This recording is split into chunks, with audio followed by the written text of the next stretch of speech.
Pemirsa Pasar Kumbasari hingga saat ini sudah 3 kali mendapatkan rehab. Hanya saja keberadaan parkir dan akses masuk untuk kendaraan besar masih menjadi kendala.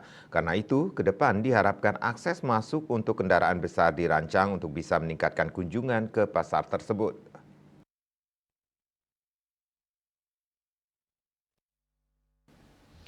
Demikian terungkap dalam kunjungan Komisi 3 DPRD Kota Denpasar ke Pasar Kumbasari Rabu 20 Maret 2024. Dewan Denpasar menyarankan agar pemerintah dan Perumda Pasar Sewaka Dharma Kota Denpasar lebih masif lagi melakukan promosi tempat dan UMKM bagi tujuan wisata.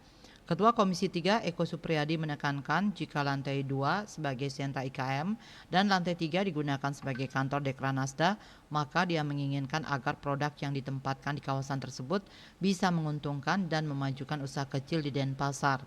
Pihaknya ingin nantinya pasar ini dijadikan sentra IKM dan pameran agar mampu menarik wisatawan yang datang dan mengunjungi Pasar Kumbasari. Karena itu pihaknya minta agar promosi lebih digencarkan agar tidak setelah renovasi selesai tertata bagus malah pasar sepi kunjungan. Anggota Dewan Nyoman Darse menambahkan tempat yang akan difokuskan ke IKM maupun tempat UMKM nantinya harus berimbang dalam penerimaannya. Hal itu dilakukan agar tidak ada tumpang tindih antara pedagang lainnya. Tempat juga harus steril dari pedagang ikan maupun pedagang bermobil agar tidak bercampur. Apalagi pasar ini merupakan pasar oleh-oleh bagi pengunjung luar Denpasar maupun luar Bali. Di sisi lain, anggota Komisi 3 lainnya dari fraksi Golkar, Wayan Swiryo menyoroti akses masuk ke Jalan Gajah Mada yang cukup kredit.